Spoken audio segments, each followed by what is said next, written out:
4:47 a.m. Corpus Christi Ship Channel, Texas.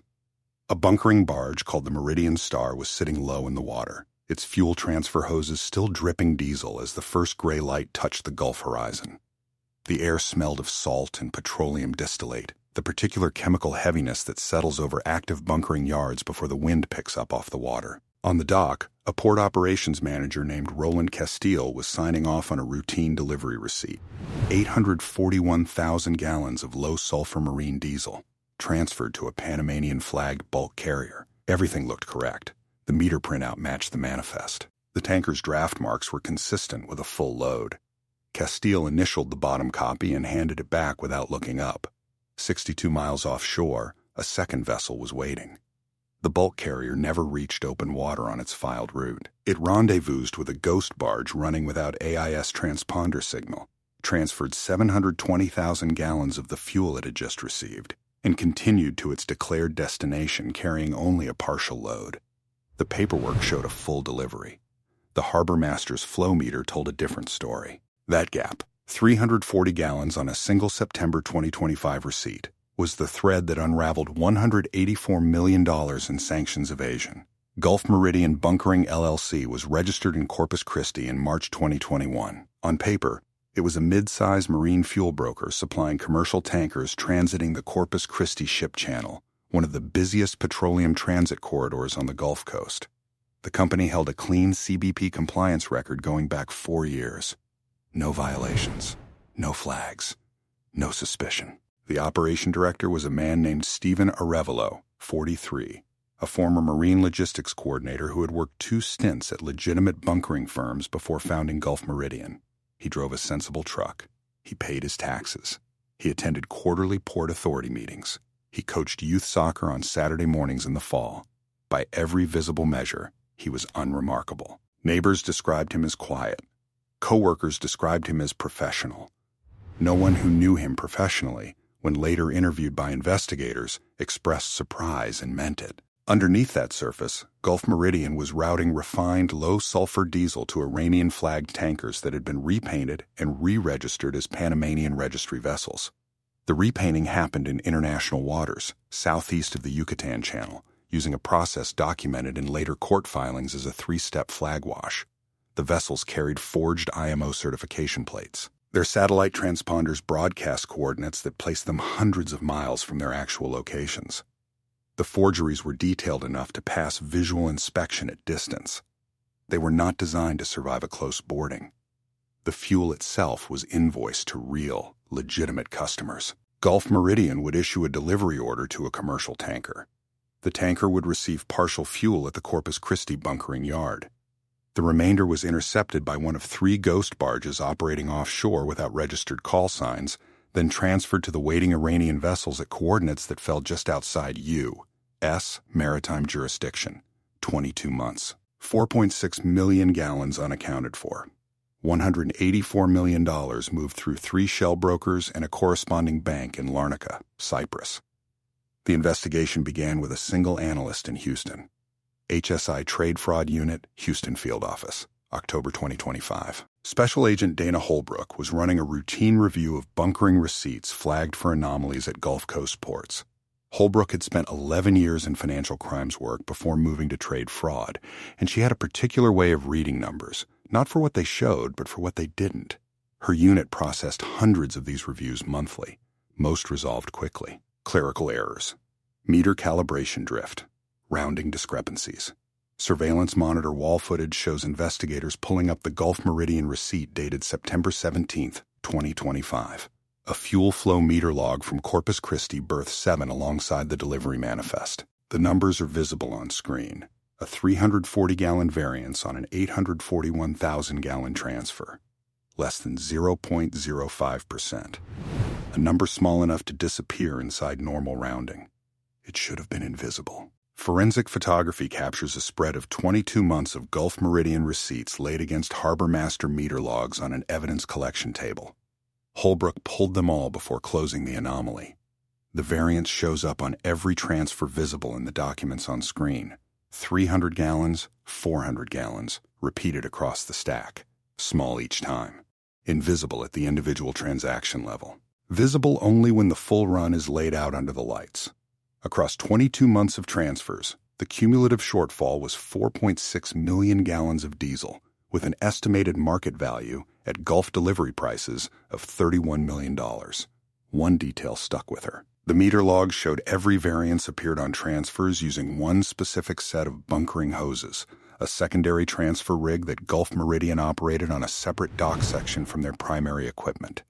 That rig had its own metering system. It had never been independently audited. A 340-gallon discrepancy, repeated across 2 years. Total, 4.6 million gallons missing. That number couldn't exist inside a legitimate bunkering operation.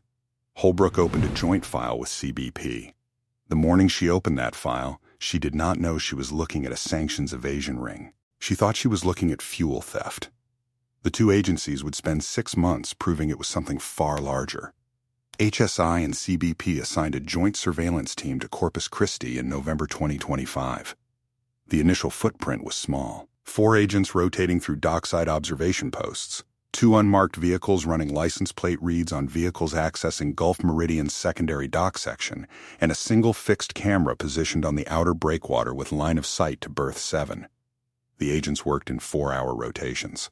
They logged dock worker arrival times, delivery vehicle tag numbers, and the movement of every vessel that approached berth 7. It was methodical, unglamorous work. Most of it appeared to produce nothing. The first 3 weeks produced nothing actionable.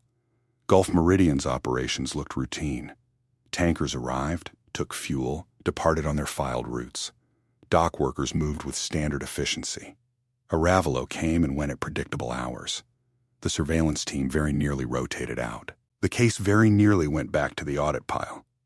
Then, on November 22, 2025, the fixed breakwater camera caught something. A barge with no visible registry markings had moved to a position 1.4 miles offshore, outside the standard shipping lane, and held position for 11 hours overnight before departing without logging a port entry or exit.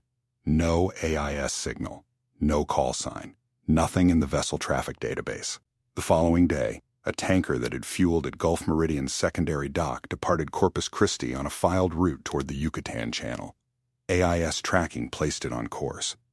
But CBP maritime surveillance, using a P-3 Orion aircraft tasked through a joint request with Customs Air and Marine Operations, tracked the vessel's actual wake using radar. The tanker deviated from its filed route approximately 48 miles offshore, held a stationary position for 3 hours and 20 minutes, then resumed course. 3 hours and 20 minutes. Enough time to transfer a significant quantity of fuel by offshore hose. The case shifted from a fuel theft inquiry to a potential IEPA violation. International Emergency Economic Powers Act. Overnight. The Office of Foreign Assets Control was notified. The investigation was escalated to include HSI's National Security Division. Body camera footage from the October 2025 audit team shows agents logging transaction records at a federal processing terminal. Routine work, unremarkable paperwork, no red flags visible on screen.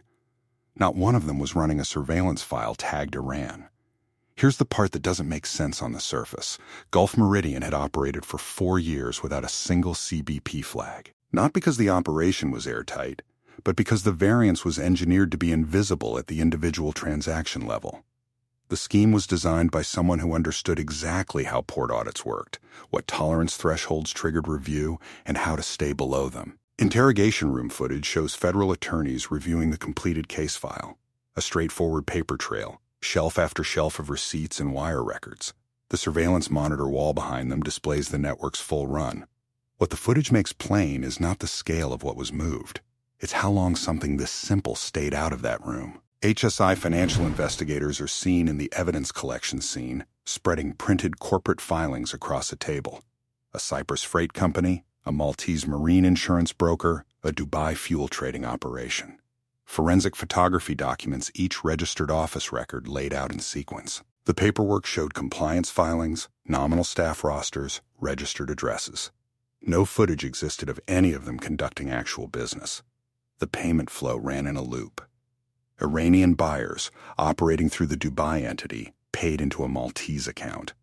The Maltese broker invoiced the Cyprus freight company for logistics services. The Cyprus company paid Gulf Meridian for fuel consulting as a line item buried in routine port services invoices. Gulf Meridian's actual revenue from the scheme never appeared as a separate line in its corporate accounts. It was embedded in service fee income, diffuse, unremarkable, invisible to a standard audit. The network had moved $184 million through this loop over 22 months. 11 people across 4 countries had touched the money at various points. At the center, Arevalo, and one unknown cooperator still inside the operation, still moving invoices. In late December 2025, as investigators were building out the financial map, HSI agents conducted the first in-depth interview with a Gulf Meridian dock worker who had been identified through license plate surveillance on the secondary dock. The worker, a man in his late 30s named in court documents only by his initials, had been employed by Gulf Meridian for 14 months. He had worked the night shift exclusively, assigned to berth 7. He told agents he had been instructed by a dock supervisor never to log certain transfer sequences in the standard manifest system, but instead to record them on a separate paper ledger that was collected each morning by a Gulf Meridian logistics coordinator. He had assumed the separate logging was for an internal accounting system. He had not been told why. He had asked once and been told it was a billing reconciliation process for a preferred customer. He had not asked again. The separate ledger was never recovered. The logistics coordinator named in the interview was identified as one of the 11 individuals later indicted. The cooperator was identified through a break in the financial chain in January 2026, a wire transfer flagged by the Larnaca Bank's own compliance team because the sending entity had appeared on an OFAC screening list 3 weeks earlier, failed to clear, and was held. That held transfer triggered a reporting obligation. OFAC received the report. It matched a transaction pattern HSI had already mapped. Hidden camera surveillance captured the cooperator at the processing terminal, moving transfer documentation through the system. 3 prior transfers in the preceding month had gone through the same hands, the same desk, the same workflow, all cleared without incident on the surveillance monitor wall. This one had not. OFAC and HSI coordinated. The cooperator's identity was confirmed through the transfer records. The decision was made to protect the cooperator's access to the ring rather than arrest them immediately. The cooperator agreed to continue moving invoices under controlled conditions, allowing HSI to map the full network before closing. That decision sealed the case for 5 months, and it meant that 11 people remained free while investigators built the architecture of what they were about to dismantle. Federal agents in the interrogation room are seen reviewing case binders that span 5 months of documented transfers. The legal file is thick. The evidence was there. Dash camera footage from unmarked police sedans shows the surveillance operation still running, subjects still moving, still operating, while prosecutors built toward a complete case rather than a fast arrest. The cost of that decision is not recorded in any file on that table. The cooperator's information, combined with offshore surveillance data and the financial trace, allowed HSI to map the ghost barge network precisely by February 2026. 3 barges, all registered to different shell entities.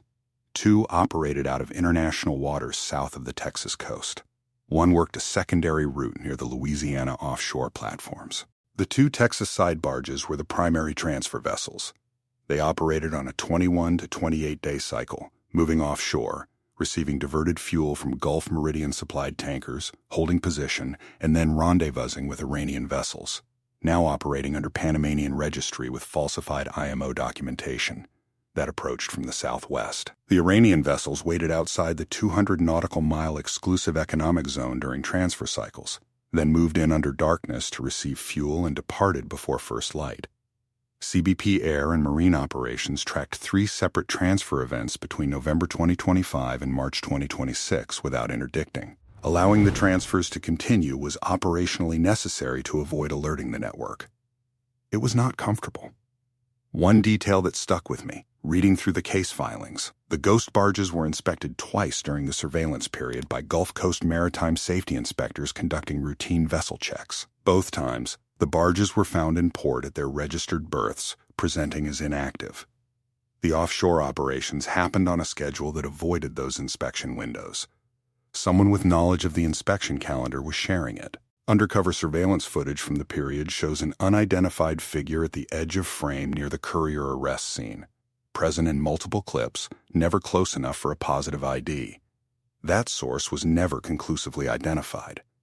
The indictment unsealed in May 2026 did not include charges related to the inspection calendar leak. It remained an open thread. By April 2026, HSI and CBP had enough to move. The case file ran to 4,200 pages of financial records, surveillance logs, vessel tracking data, wire transfer documentation, and cooperator reports. The prosecution team had mapped 11 arrests across Corpus Christi, Houston, Larnaca, and 2 offshore locations. Executing the arrests simultaneously was the critical operational requirement. If any one target was tipped before the others were in custody, the offshore barges could move to international waters outside immediate interdiction range. The Iranian vessels would disperse. The shell companies would liquidate within hours. HSI and CBP had one shot at this. The planning phase ran 6 weeks. CBP maritime interdiction teams were assigned to the 2 Texas-side ghost barges. Coast Guard assets were placed on standby as outer perimeter. 4 Corpus Christi bunkering yards connected to the operation were designated for simultaneous search. 2 locations in Houston, tied to the shell broker financial network, were added. The offshore interdiction required helicopter cover. CBP rotary wing assets from the Air and Marine Operations Center in Corpus Christi were assigned. A second helicopter from the Houston Air Branch was repositioned as backup. The early morning of May 14, 2026, was the target window. Weather reports for the 24-hour window showed wind from the south at 12 to 15 knots, sea state 2 feet. Workable conditions for the offshore barge boarding. Arevallo's routine placed him at the Gulf Meridian office on Southport Avenue by 7 in the morning on weekdays. Surveillance confirmed he arrived between 6:45 and 7:15 with no variation over 6 weeks of monitoring. The arrest team would be in position at 6:30. There was one complication, identified 48 hours before the operation. One of the ghost barges had moved from its tracked position. Overnight satellite imagery showed it had shifted approximately 14 miles northeast of its previous location. It was no longer at the coordinates the boarding teams had been briefed on. The operational commander had 48 hours to reacquire the barge or modify the plan. AP3, tasked from the Air and Marine Operations Center, relocated the barge within 6 hours using radar and thermal imaging. It had moved to a standby position closer to a shipping lane, possibly anticipating an upcoming transfer. The boarding teams adjusted their approach vectors and rehearsed the modified plan twice. May 14, 2026, Corpus Christi, Texas, and 62 miles offshore in the Gulf of Mexico. At 4:47 a.m., 11 separate HSI and CBP arrest and search teams moved simultaneously. At the Gulf Meridian secondary dock on the Corpus Christi ship channel, a federal arrest team approached the bunkering yard through the cargo staging area. 3 dock workers on night shift were detained without incident at 4:49 a.m. Agents photographed the secondary transfer rig in place before it was touched. Every hose coupling, every valve position, every metering display was documented exactly as found. The rig's onboard data logger was extracted by a CBP evidence technician and bagged as a priority exhibit. At the Southport Avenue office, the Arevallo arrest team was in position. He arrived at 6:52 a.m. Agents in 2 unmarked sedans blocked his vehicle as he pulled into the parking lot. Arevallo was arrested without resistance. He did not speak. He looked, according to the arresting agent's report, not surprised. He looked like a man who had known the number would eventually come up and had decided, somewhere along the way, to stop running the calculation. At the same time, at the Corpus Christi bunkering yards designated for search, CBP special response teams executed entry warrants. Fuel inventory records, transfer logs, metering equipment, and electronic devices were seized. The secondary transfer rig at Berth 7 was sealed as evidence. 62 miles offshore, 2 CBP maritime interdiction vessels approached the ghost barges on parallel vectors, with helicopter cover holding overhead. The lead barge attempted to increase speed and move toward the outer edge of the interdiction perimeter. The CBP vessel closed the gap in 11 minutes. Boarding teams were on the barge deck at 5:34 a.m.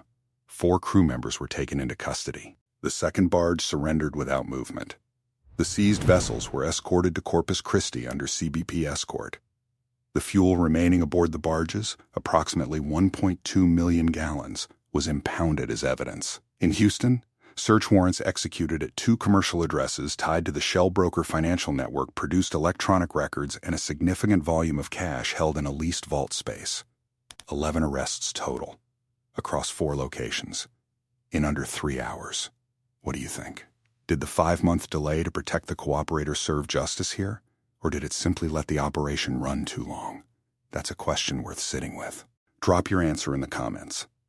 The May 2026 indictment charged 11 individuals with conspiracy to violate IEPA, conspiracy to commit money laundering, and related federal charges. Arevalo faced a lead count carrying a potential 20-year sentence. The Larnaca Bank's compliance officer, who had held and reported the flag transfer in January 2026, was not charged. Cooperator status was sealed under a separate agreement. Of the $184 million traced through the network, federal authorities seized approximately $91 million in financial instruments, vessel assets, and fuel inventory. The remaining $93 million remains unrecovered. It passed through the Cyprus and Maltese entities before those accounts were liquidated in the window between the January 2026 wire hold and the May 2026 operation. The Dubai-based fuel trading company was identified in the indictment but operated outside U.S. jurisdiction. No arrests were made in Dubai. No extradition request had been filed as of the date the sealed indictment was made public. The 3 ghost barges are in federal impound. 2 of the Panamanian registered vessels believed to have received diverted fuel remain at large. Their current location and registry status are unknown. The source of the port inspection calendar leak has not been identified. The scheme ran for 22 months. A 340-gallon discrepancy on a single bunkering receipt is what ended it. That's how thin the margin was in both directions. The network almost didn't exist, and the investigation almost didn't happen. Subscribe if you want to see what comes next. There's more in the pipeline, and some of it is still sealed. The demand for sanctioned fuel didn't disappear on May 14th, only the people moving it.